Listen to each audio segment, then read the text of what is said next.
Fala galera, tudo bem? Estamos aqui para mais um bate-papo. Cara, nós estamos nessa série Justiça Social, Justiça Generosa. Qual que é o seu papel? Qual que é a sua missão? Qual que é a sua decisão diante das injustiças que existem? Qual que é o papel do cristão? E é sobre isso que eu queria conversar com você rapidinho neste bate-papo de hoje, beleza? Para a gente começar então, abra a Bíblia. Você tem Bíblia aí?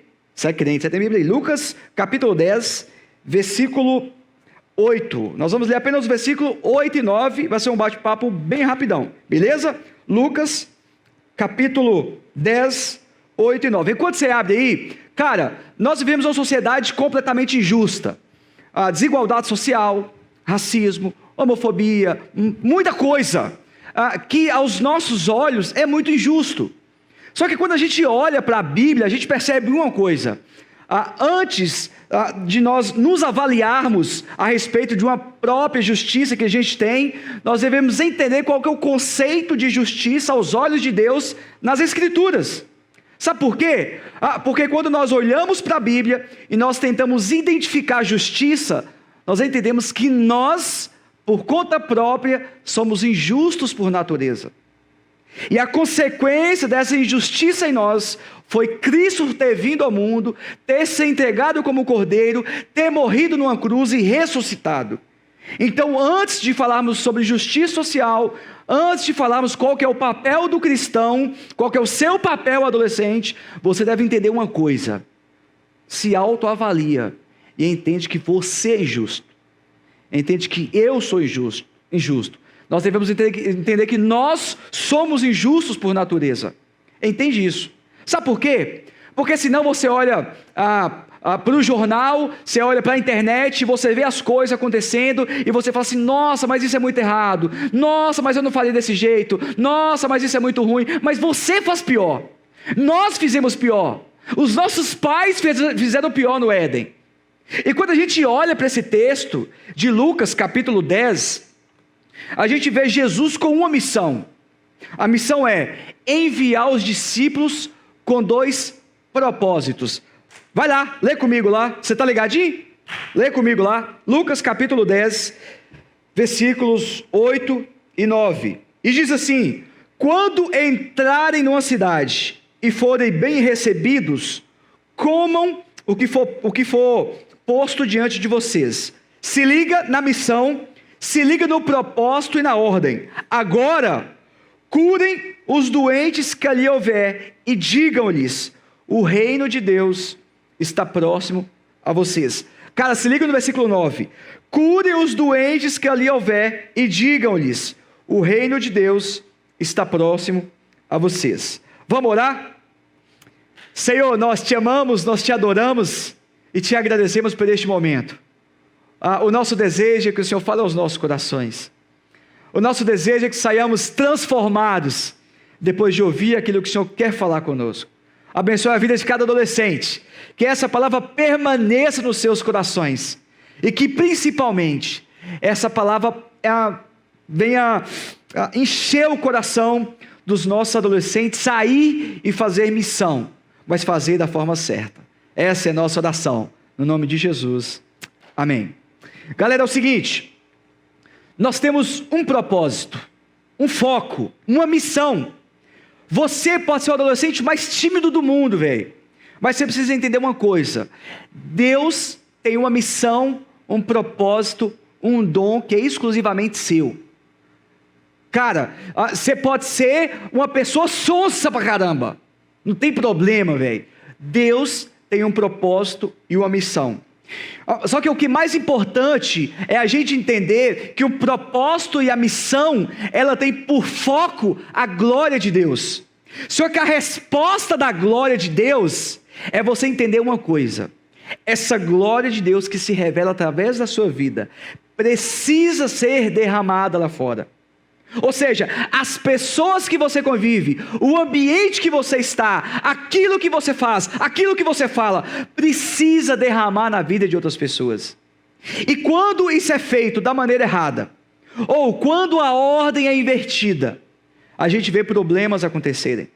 Ontem, eu, a princesinha e a família Buscapé fomos assistir o filme Miranha no cinema. Eu não vou dar spoiler pra você não, talvez você tenha assistido, eu não vou dar spoiler não. Mas a gente percebe uma coisa, quando a ordem do propósito, quando a ordem da missão é invertida, ou quando as coisas são feitas da forma errada, ou no momento errado, o caos acontece. Se você assistiu, você vai entender. Se você não assistiu, você vai entender também, porque você vai assistir um dia, amém? É isso aí, assiste que é muito bom. Apesar de minha cunhada não ter gostado, mas é muito bom. Nem minha sogra. Mãe falou que nem ia, mas tudo bem. Você vai perceber uma coisa, quando é feito na ordem errada, quando é feito do modo errado, ou no momento errado, o caos acontece. Por que eu estou falando isso? Porque quando a gente olha para o texto de Mateus, de Lucas, capítulo 10, nós percebemos Jesus com 2 pontos específicos quando envia os discípulos. Jesus fala assim, é o seguinte, quando vocês chegarem numa cidade, e vocês forem fazer a missão, façam 2 coisas. Primeira coisa, curem os doentes. É lógico que quando Jesus fala cura os doentes, o foco de Jesus, o propósito de Jesus é alcançar a minoria, alcançar aqueles que são rejeitados pela sociedade. Pegou a visão? Mas presta atenção, Jesus não para aí. Sabe por que Jesus não para aí? Porque Jesus entende qual que é a real necessidade do homem. Nós precisamos fazer justiça, nós precisamos combater a desigualdade, nós precisamos combater sim, porque o Evangelho faz isso, porque Jesus... Ixi, derramei o trem aqui, desculpa. Você tá ligado que eu sou assim mesmo, né, galera? Eu sou meio pilhado, é ao vivo. Mas se liga, Jesus envia com o propósito de curar. Só que depois, Jesus fala assim, curem todos aqueles que estiverem ali, mas depois digam, o reino de Deus está próximo a vocês. Qual que é a lição que a gente tira desse texto? Primeira coisa, a real essência do homem, o que o homem primeiramente precisa é da cura do pecado. Sabe por quê? Porque de que adianta você matar a fome de alguém, você vestir alguém, você cuidar dos pobres, você fazer ação social, você cuidar das crianças de rua, e se aquela pessoa não entender a verdadeira mensagem do Evangelho? Do que adianta então você matar a fome de alguém e aquela pessoa não conhecer a Cristo e no fim da sua vida aquela pessoa ser condenada ao inferno? Lucas, você está doido? Não, é isso mesmo. Por quê? Porque Jesus nos ensina que essas coisas, elas precisam estar interligadas. A mensagem do Evangelho, ela precisa ser central ao apresentar, ao cuidar, ao amar, ao combater a desigualdade. É por isso que a ordem é importante. Por quê? O que curar? Segunda coisa, por que ajudar? Terceira coisa, qual que é o propósito? Qual que é a missão? Por que nós fazemos o que nós fazemos? Por que nós cremos da forma que nós cremos? Por que nós queremos combater e fazer o bem? Qual que é o propósito? Qual que é a missão? Qual que é a centralidade disso? Para a gente já finalizar, pega essa visão. Você pode ajudar alguém, mas se o foco, se o propósito, se a missão central não for você levar essa pessoa até o encontro com Jesus, de nada adianta você fazer justiça social, você fazer ação social, você ajudar as pessoas, de nada adianta. E quando nós olhamos para o texto, quando nós olhamos para o que Jesus diz, Jesus fala exatamente isso. Versículo 9 de novo, curem os doentes que ali houver e digam-lhe, o reino de Deus está próximo de vocês. Só que o que é mais interessante é que essa ideia de Jesus falar o reino de Deus está próximo de você, no grego, você está ligado que o Novo Testamento foi escrito no grego, né? Você está ligado? Pois é.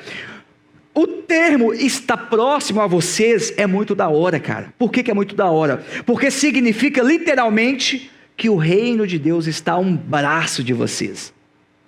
Ou seja, o que Jesus está falando? Jesus falou assim, é o seguinte, quando vocês curarem, quando vocês matarem a fome daqueles que estão com fome, quando vocês curarem os cegos, os coxos, depois de fazerem isso, diga o seguinte, O reino de Deus está a um braço deles.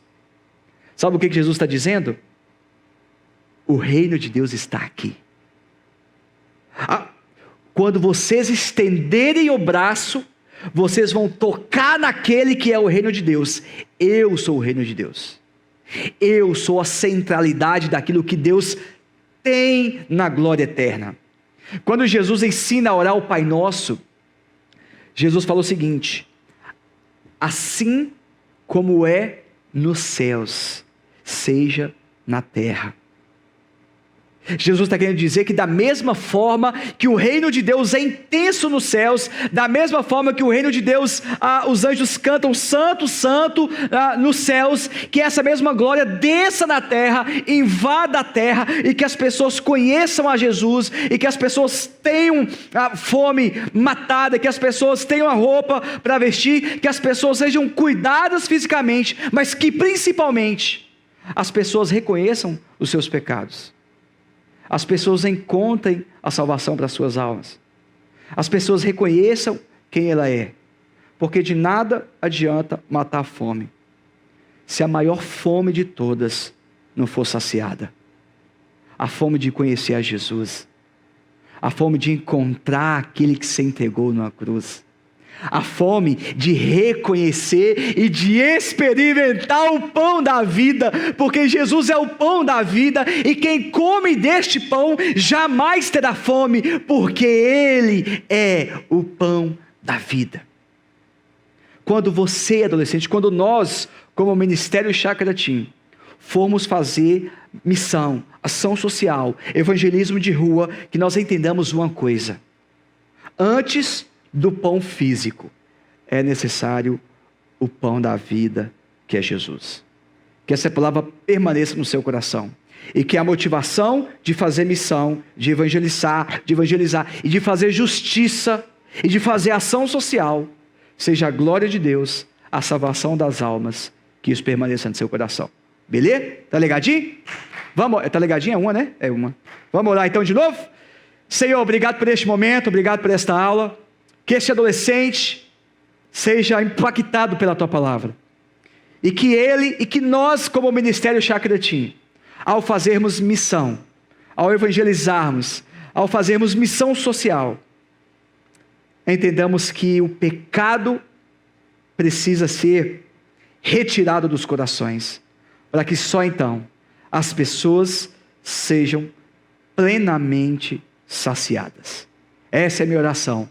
Não no meu nome, mas no nome daquele que vive e que reina pelos séculos dos séculos.